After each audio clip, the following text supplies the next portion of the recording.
Nos íbamos a acercar a una porción del tubo digestivo. Se había dicho que la estructura histológica básica del intestino era muy semejante al del estómago, prácticamente duodeno y yeyuno.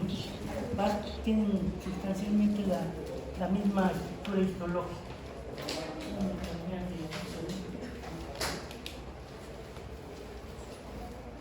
¿Hasta ahí no tienen problema? Ok, entonces...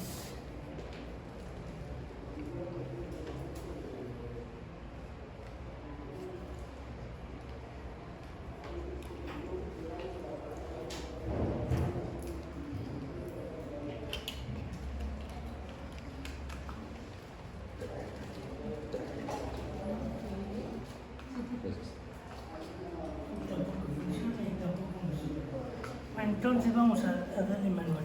Entonces hasta aquí no hay problema. Entonces comentamos que nos íbamos a acercar aquí en esta parte para ver la histología, cómo se ve por dentro el intestino. Entonces aquí tenemos que es un corte, intestino, estómago, más o menos semejante, cambian algunos tipos celulares, pero sustancialmente es igual. Entonces, si ven que las vellosidades que están al frente, estas de aquí, estas vellosidades están cortadas longitudinalmente. Si hiciéramos un corte longitudinal de todas estas, las veríamos igual. Entonces no hay problema ahí, ¿de acuerdo? Entonces ahora es que están cortadas longitudinalmente igual que esta de acá. Entonces aquí tenemos que estas serían las vellosidades intestinales en un corte histológico. Donde podemos ver aquí hay una vellosidad intestinal. Claro que no se ven tan esquemáticas como las que estas son vellosidades intestinales. El epitelio intestinal que está resistiendo a todo mi tubo digestivo serían todas mis células basales, ¿sí? Que son células epiteliales donde tiene un núcleo basal y los demás serían citoplasma. Entonces, todos los puntitos que ven aquí serían núcleos del epitelio nada más. Y todas estas son vellosidades intestinales. Cada una de esas células, cada una de estas que está en un núcleo, un citoplasma, tiene algo que se llama microvellosidades. Entonces ahí está el corte, el esquemita que ya les había mostrado. Si nos acercamos a estas dos células, que pueden ser estas dos células de acá, es lo mismo, nada más que en el esquemita, entonces lo veríamos así. Aquí vemos dos células, aquí está el sitio de unión de las células, y estas serían las microvellosidades. Entonces, vean, la membrana celular se va pegando sobre sí misma, que obviamente eso permite que haya una mayor extensión o mayor superficie de absorción, ¿sí?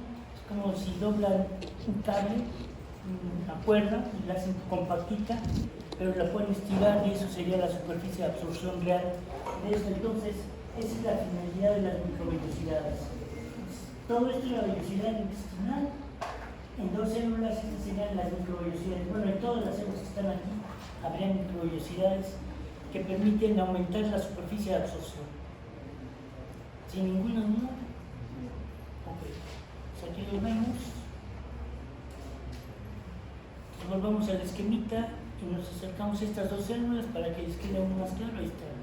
Dos células, cada una de estas en su superficie, en esta parte de aquí, que la alcanzan a ver un poquito más oscura, ¿no? O sutilmente más oscura, correspondía a las microvellosidades.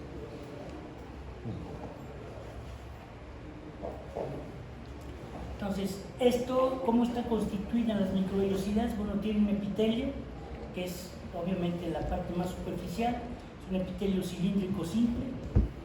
Luego, ahí está, todo el epitelio cilíndrico simple, como ya lo hemos visto, que es este.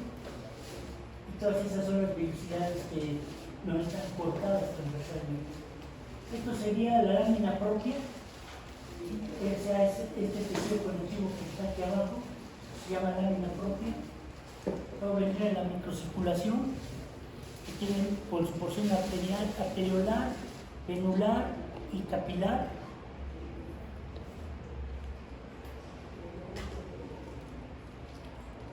Y esa sería, ¿qué porción sería esta?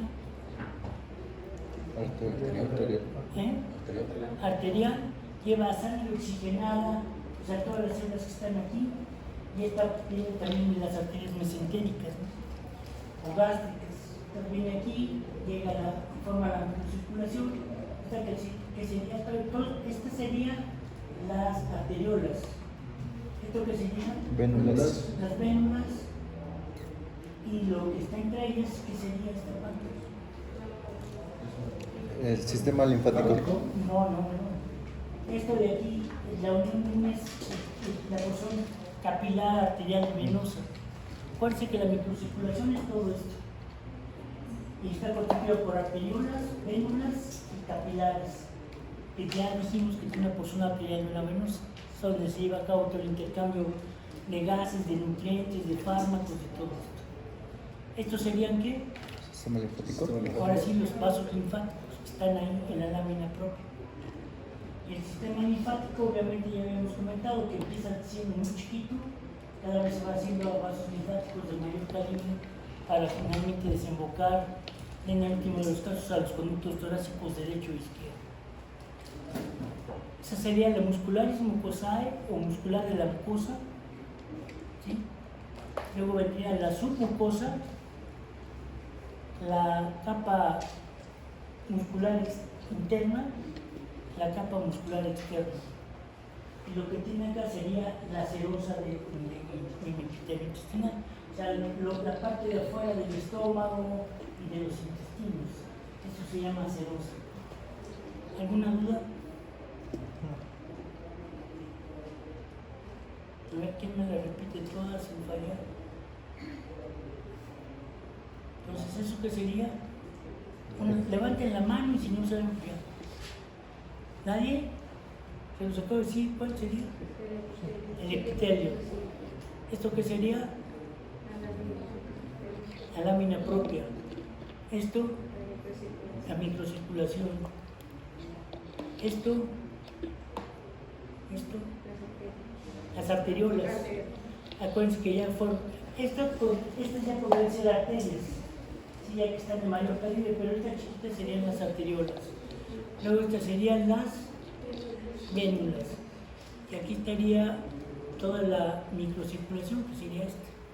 Ya la unión entre la porción arterial y venosa del capilar. ¿Hasta ahí tienen duda? Estos son los vasos linfáticos. Luego, aparte de ella, ¿quién más quiere decir lo que sigue? Esa. Muscular de la mucosa. Muscular de la mucosa, muscularis mucosae. Esta. Submucosa. Muscular interna. muscular externa. Serosa. Ok. Entonces, hasta ahí no hay problema. Entonces, lógicamente, cuando un fármaco pasa por aquí, se absorben las microbiósis intestinales, tiene que pasar a través de mis células del epitelio intestinal y llega aquí al tejido conectivo de la lámina propia, en donde también hay muchas células. Y también va a interactuar con ellas, que aquí no están representadas. Y va a entrar a la porción capilar venosa por las gradientes de presión, de osmótica y oncótica. ¿Sí? En esta porción, ¿qué presión sería mayor, la oncótica o la hidrostática? En la porción azul.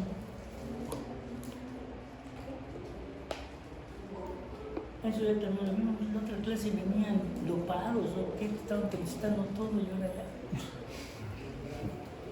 Entonces, ¿cuál es esa parte? ¿Qué presión es más alta en la porción venosa del capilar? ¿La hidrostática o la poliosmótica? ¿Qué favorecía la entrada de la sangre a los vasos sanguíneos? La entrada del plasma a los vasos sanguíneos o del líquido intersticial. ¿Qué favorece la salida? ¿No? ¿Cero? Los niños pensé que ya andaban mejorando, pero ya no. Pues obviamente hablamos de las presiones hidrostática y poliosmótica. ¿O no? No, creo que eso no lo vimos. Solo hemos visto osmosis. ¿No? No. Osmosis y difusión simple, difusión facilitada, porter, antiporter, solo vimos difusión. Pues, ¿qué va a decir el doctor? En tanto tiempo no les he enseñado esto. No, pero bueno, la clase pasada no vimos eso. La No, la colonoscopia, clase ¿no? pasada no, pero en otra sí, cuando hablamos ¿Cuál es de la cómo se llevaba a cabo el intercambio de ¿No estás gases. diciendo así? ¿Cuál es la colonoscopia? La presión hidrostática es la presión que ejerce el ventrículo izquierdo y que va a favorecer la salida de líquidos. Esa es la presión hidrostática. La presión coleidosmótica o ocótica dada por las proteínas plasmáticas. Esa favorece la entrada de líquido. ¿Sí queda claro? O sea, entonces, en la porción arterial, digamos que la presión hidrostática es de 10. Sí, dos cifras sí manejan.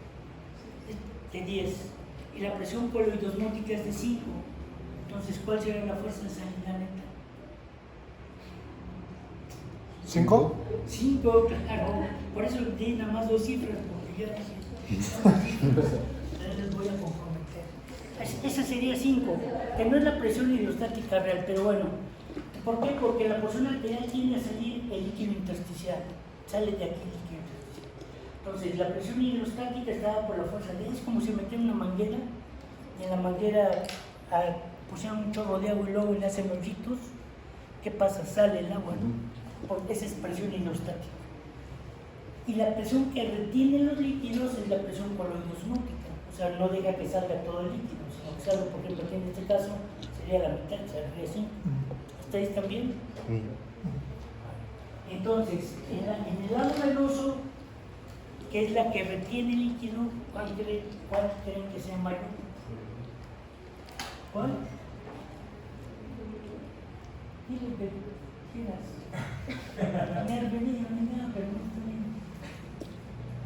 ¿Cuál es? La ocótica, porque tiende a jalar el líquido. Entonces, del lado venoso se mete el líquido acá. Entonces, cuando los fármacos llegan a la lámina propia, tienen que defluir hacia acá a fuerza. ¿Por qué? Porque lo están jalando por la presión coloidosmótica que ejercen las proteínas. En este caso, si le pusieran un número, dijimos que la fuerza de salida era 5. Entonces, para que retornaran, ¿cuánto tendría que ser la presión coloidosmótica?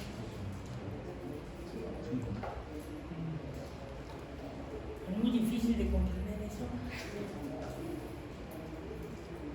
Si dijimos que la presión hidrostática es de 10 y la presión coloidosmótica o ocótica en el lado arterial es de 5, la fuerza de salida es de ¿cuánto? De 5. Hasta ahí no tienen duda. Y si vemos el lado venoso, entonces la presión oncótica, les doy un número al azar, la presión oncótica sería de 5, la presión hidrostática, ¿qué tendrá que hacer?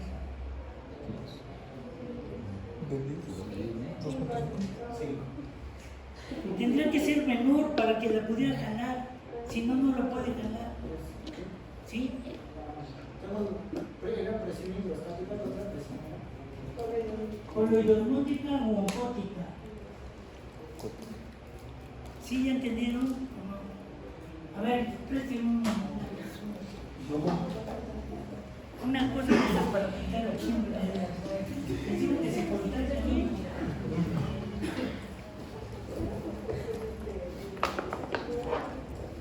O sea, en venoso sí, la presión ocótica sería de 5, la presión hidrostática sería 2.5. La porción capilar de mi vaso sanguíneo. Aquí está todo, cómo se está llevando el intercambio de gases, ¿de acuerdo? ¿Hasta ahí no hay problema?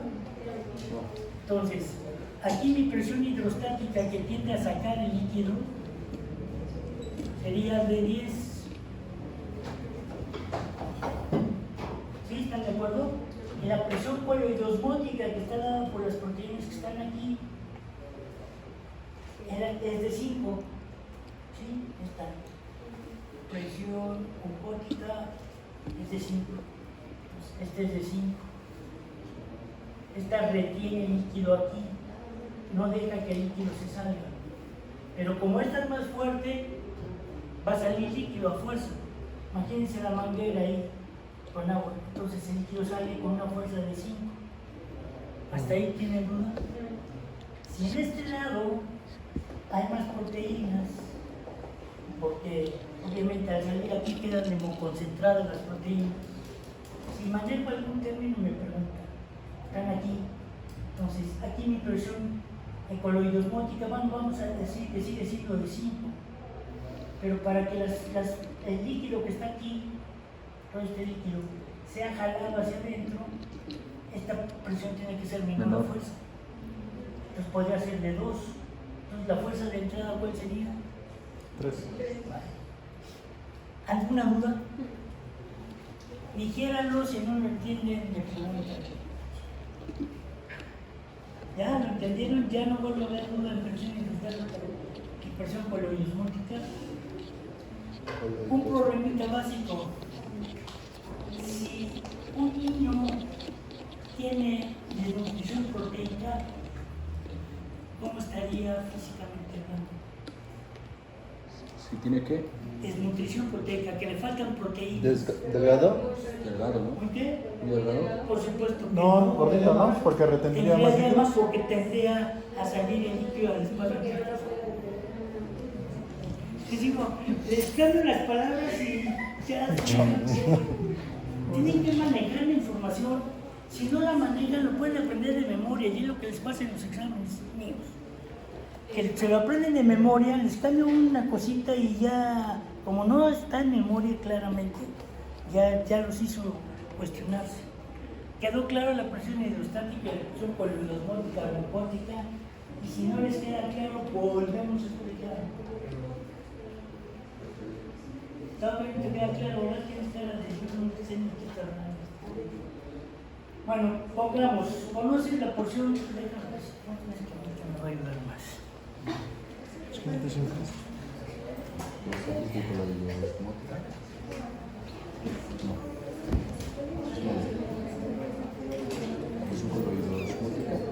la que está absorbiendo. No está absorbiendo, retiene el líquido. Entonces, por eso lo jalan. ¿Son las proteínas que retienen el líquido o...? Claro. Okay. Lo jalan hacia adentro. Para que no se salga. Para que no se salga o salga, si la otra presión es mayor, pues aunque no quieran se salga. Pero al otro, si la tienes mayor la coloidosmótica, tiene que entrar a fuerza. Ya entendí eso. Acuérdate que estamos en 3:43. Acuérdate de eso nada más, 3:43.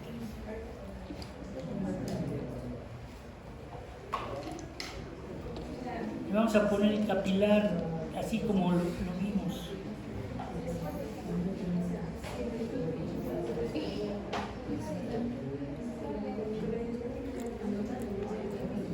Ahí lo ubican esto. Yo ya lo vimos, ¿de acuerdo? No se ve nada. Ahí está, ¿sí?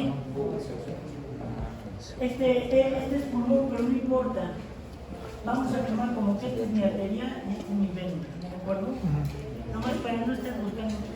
Entonces, aquí la presión hidrostática es alta, ¿de acuerdo? Entonces, el líquido tendría a salir hacia acá. Y la presión coloidosmótica es más baja que la hidrostática. Aquí es el 10 y aquí es el 5 de coloidosmótica. ¿Ahí van bien? ¿Segura? Entonces, aquí el líquido sale con una fuerza de 5.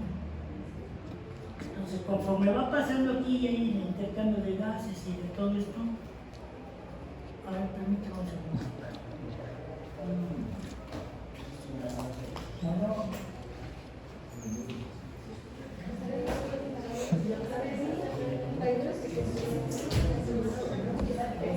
Poniendo un ejemplo burdo, podría la presión óptica, o ¿cómo se llama?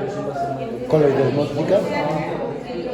En el ejemplo de la manguera, la presión hidrostática son los hoyitos con los que es la fuerza con la que quiere salir el agua, ¿no? De la manguera.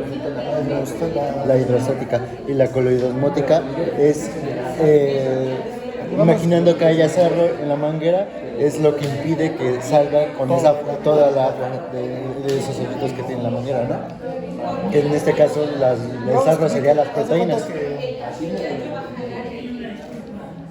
Ahora sí, ¿verdad?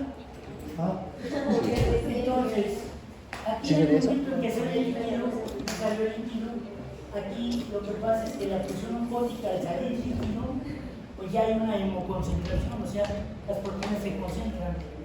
Entonces, aquí había muchas proteínas, más proteínas, y aquí el líquido que está aquí, entonces, tendería a reabsorberse en este extremo, se vuelve a entrar.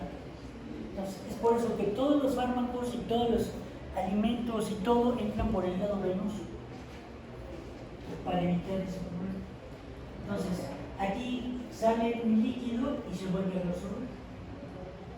Ahora sí, explícame. Puedes decir lo que quieras y no pasa nada.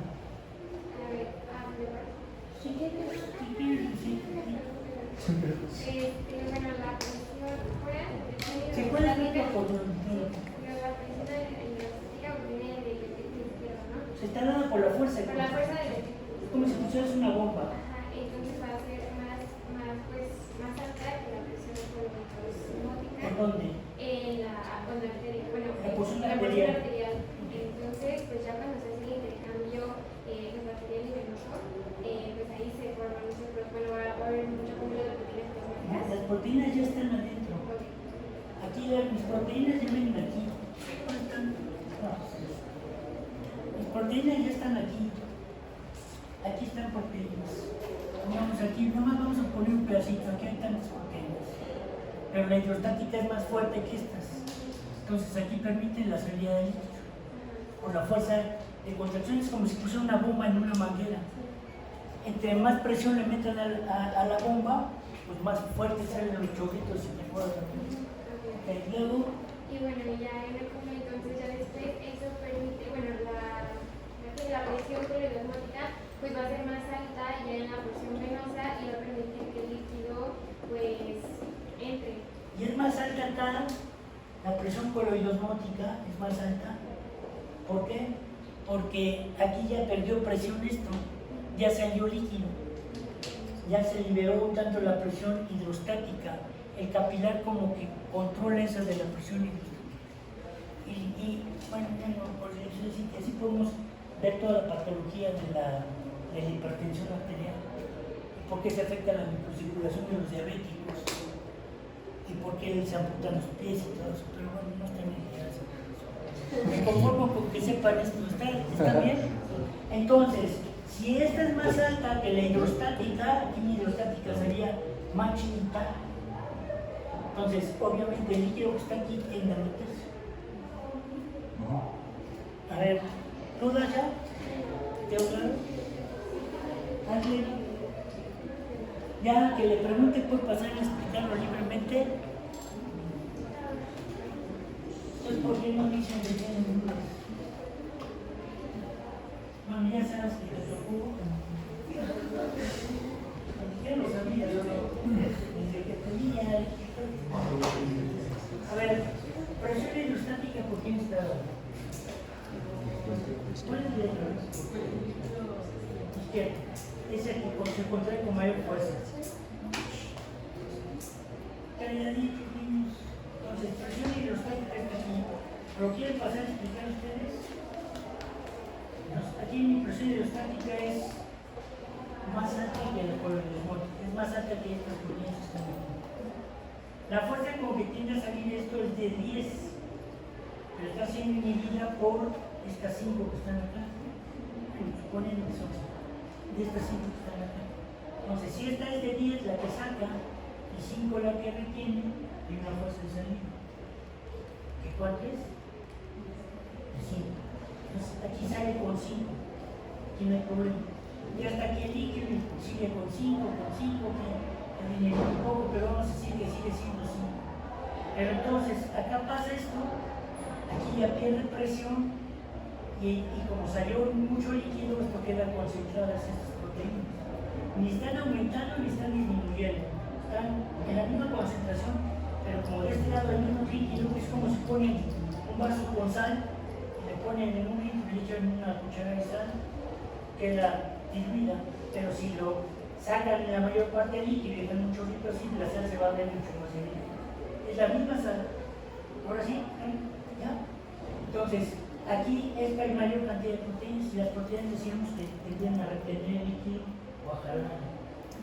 Entonces, si es de 5 y este ya es 8, la fuerza de entrada será de 3, así. ¿Alguien no entendió otra vez? Bueno, ya si falla, porque es una palabra u otra. Sí, es que aprenderse las cosas así, sí. ¿De qué color es eso? Dime qué combinación de colores es. Puede ser verde. Pero ahí ya le piensas y ya empiezas a... Entonces, así es como tienen que contestarlo y contestarme la combinación de tal con tal. ¿Verdad? ¿Ninguna duda ya? Presión hidrostática y presión volumétrica, sí. Yo tengo una duda. ¿Cómo preguntó lo del niño? Es que no sé por qué dio la respuesta a eso. El niño lo que tiene es baja concentración de proteínas. ¿Sí? Un niño desnutrido, porque hay varios tipos de desnutrición. Una es la desnutrición proteica, otra, en fin, hay varios tipos de desnutrición. Entonces, si hay pocas proteínas en su plasma, aquí, si hay 2 proteínas, la fuerza de salida, ¿cuál será?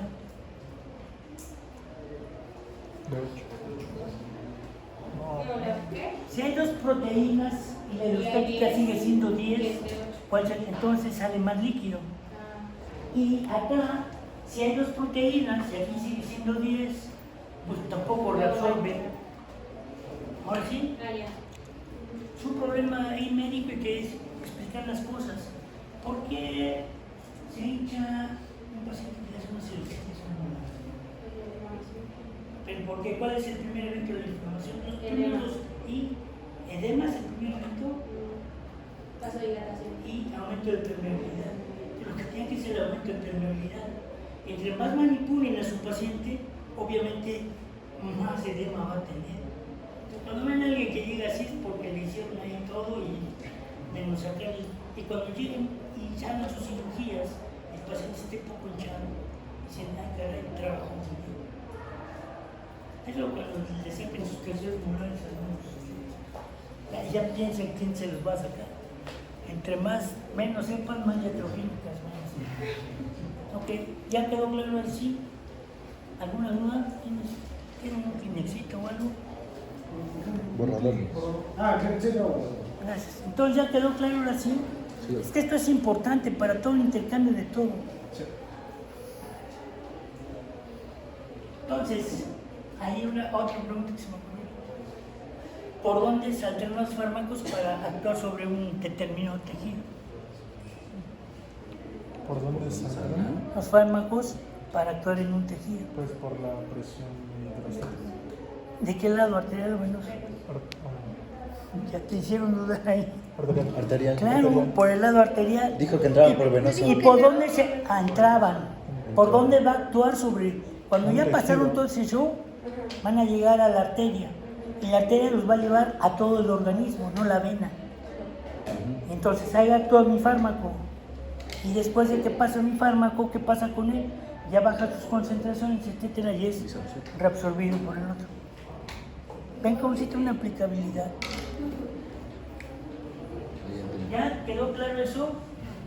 Y vean cómo sí tiene algo que ver con farmacología. Tiene que ver con farmacología para que entiendan distribución, biotransformación, mecanismo de acción de los fármacos. Tiene que llegar a entrar en contacto con las células a fuerza. Ok, ¿cuál íbamos? 3:43. Digo que no se me vaya una diapositiva que no está en mi vida. Por eso no sé. No vaya a ser.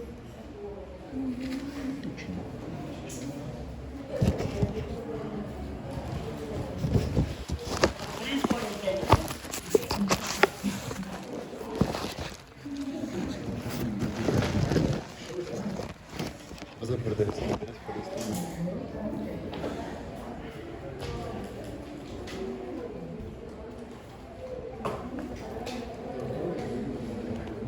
Sí, alguien me preguntó algo.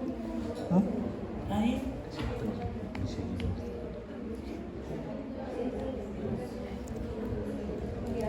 ¿Qué tenemos? tenemos esta o la otra semana para entregar las suturas. ¿Esta o la otra? Ahí está. Entonces, aquí, hasta aquí, ¿Quién dijo? está El doc le dijo Víctor. mi mucosa, ¿Esta o la otra semana? luego vendría muscular externa, muscular interna, y la función de esas capas musculares es el peristaltismo, es que se están moviendo los intestinos para ir empujando todo el contenido alimenticio. Y ahora sí, cuando llega un fármaco, un antiespasmódico que permite que los movimientos intestinales sean más leves, tiene que pasar estas capas para llegar a su sitio de acción, que serán los nervios que están por allá, estimulando eso. Llegar a un efecto antiespasmódico en relación a que ya no se van a contraer tan fuerte las fibras que están constituyendo. ¿Alguna pregunta? Ok, entonces eso es microcirculación con mi sistema linfático, ¿de acuerdo? Y por ahí hay nervios también. Ok, entonces, así es como mis fármacos se absorben tanto en mi estómago como en mi intestino delgado, los de mi yeyuno principalmente, y también, pero menos. Estómago, los de mi yeyuno. Hay fármacos que se van a absorber mejor aquí que acá, hay fármacos que se absorben mejor acá, hay fármacos que les ponen cápsula entética para que no se biodegrade en el estómago, sino se degrade acá para que se absorba mejor. Entonces ya empiezan a entender también las presentaciones de cada fármaco varían dependiendo del fármaco que sea y qué es lo que queramos de ese fármaco. ¿Alguna pregunta? Ok, entonces, una vez que se identifican este órgano, Sí, dígalo. el hígado, ¿no? Ahí está el hígado. Aquí me tienen que decir todo lo que hay en ese hígado. Todas esas cosas las tienen que... Su claridad. Ok, entonces ya saben cuáles son todas. Todos los dos amigos están. A ver, ¿cuál sería esta? Pero ya no me pueden decir la aorta, porque la aorta son muchas partes. ¿Qué parte de la aorta? La aorta abdominal. La aorta abdominal, ok.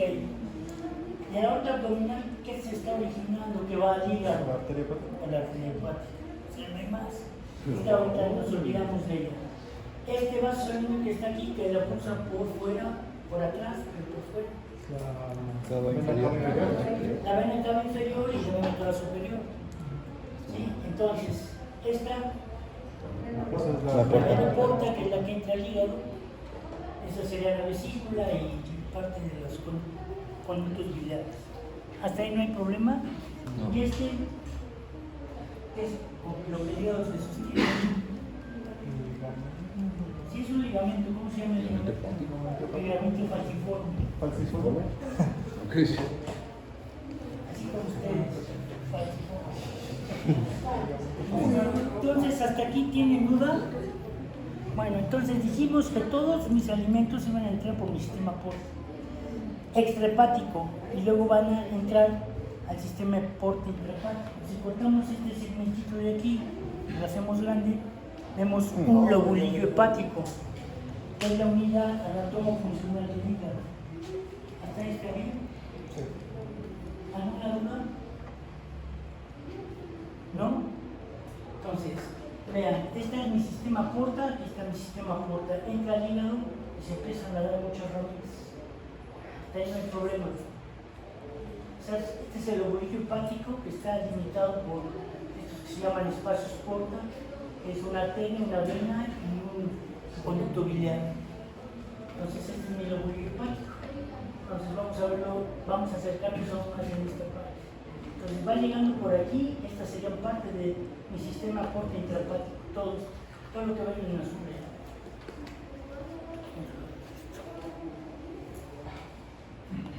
Vamos a aislar esa parte, ¿de acuerdo?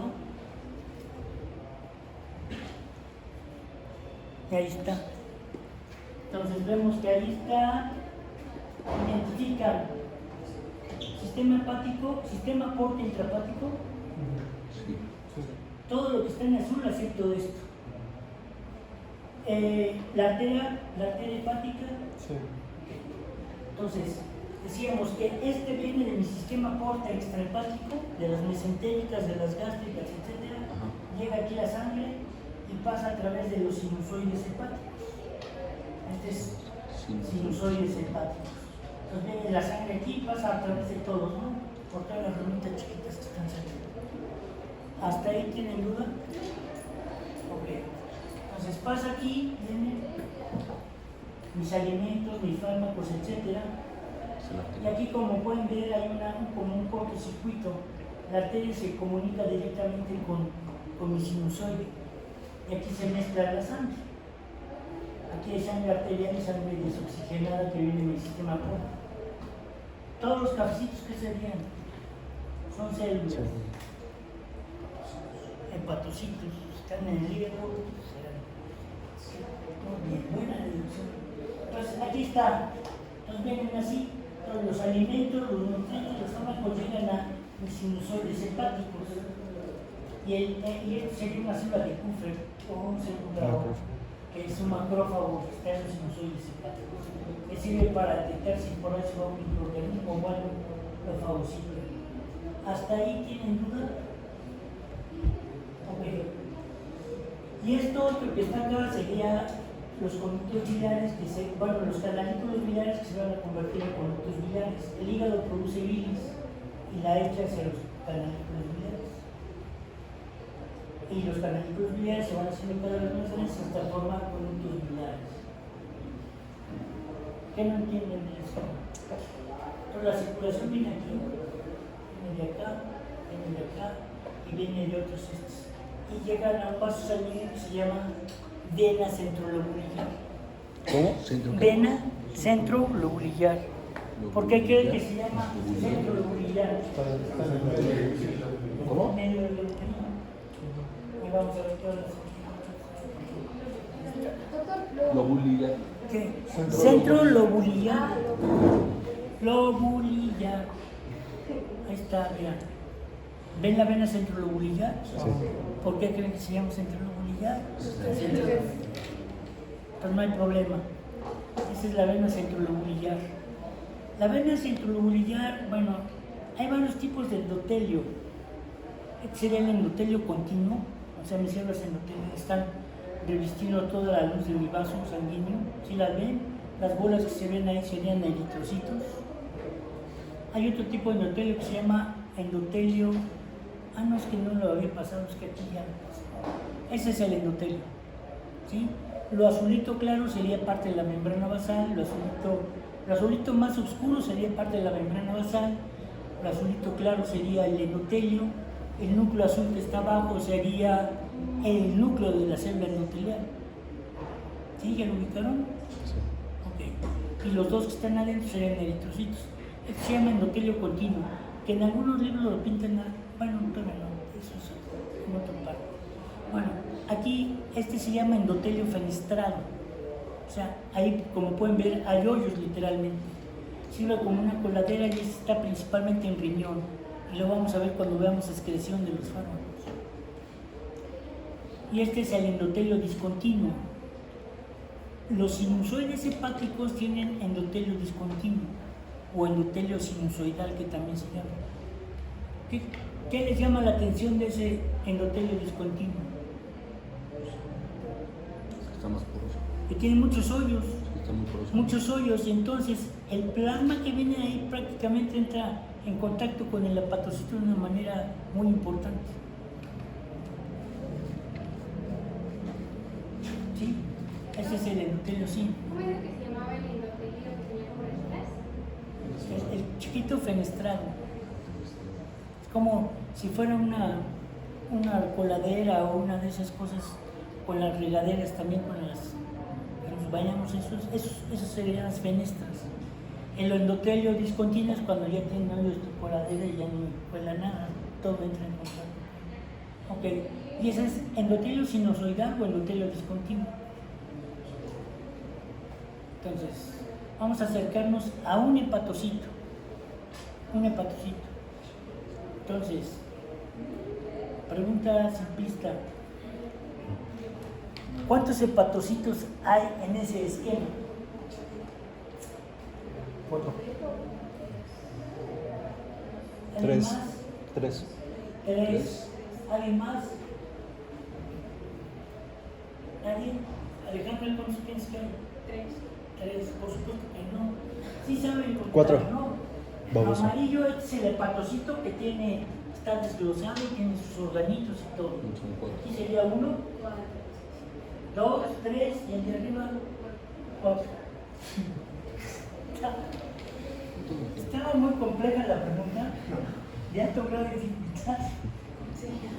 Y aquí está, si yo veo que estos son los límites, ya.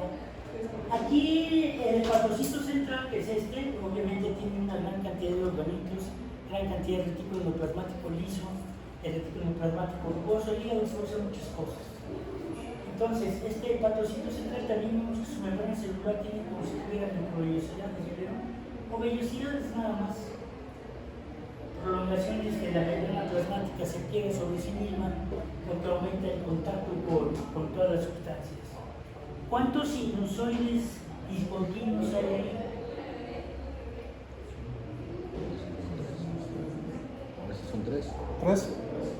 Tienen que ser 3, son 3 más bien. Todo lo que está en azul, ¿qué sería? Endotelio. Endotelio. Poros. ¿Qué sería? Son los poros, ¿no? ¿Qué sería lo azul? Endotelio. El endotelio, estas son células, es el núcleo de la célula endotelial, este es su citoplasma. Y los óleos que ven aquí son porque están discontinuos. ¿Y cuántos eritrocitos hay ahí? 4 eritrocitos.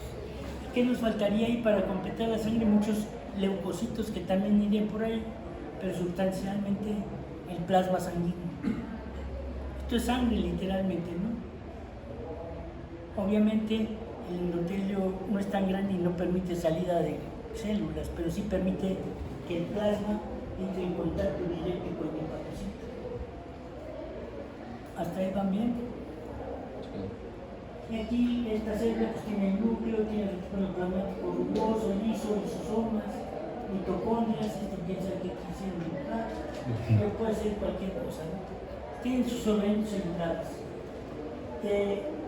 ¿Cuántos conductos biliares hay ahí? ¿Conductos biliares? Son 3. Hay 3 conductos biliares, este y este. Y estos son los canalículos biliares. Si nos regresamos, estos son los canalículos biliares y estos son los conductos biliares. ¿Ok? ¿Alguna duda? Hasta ahí está bien. Y hay que recordar que el endotelio es fenestrado. O sea, si hacemos un corte aquí, veríamos que se pueden ver así como los ojos. ¿De acuerdo? Eso que permite que el plasma y todos los nutrientes y todas las cosas, los fármacos, etcétera, entren en íntimo contacto con el hepatocito. El hepatocito los empieza a reconocer y los empieza a metabolizar, a hacerlos más útiles para que mi organismo lo pueda detectar. ¿Ninguna duda? Ya se acabó la hora. Bueno, estoy casi.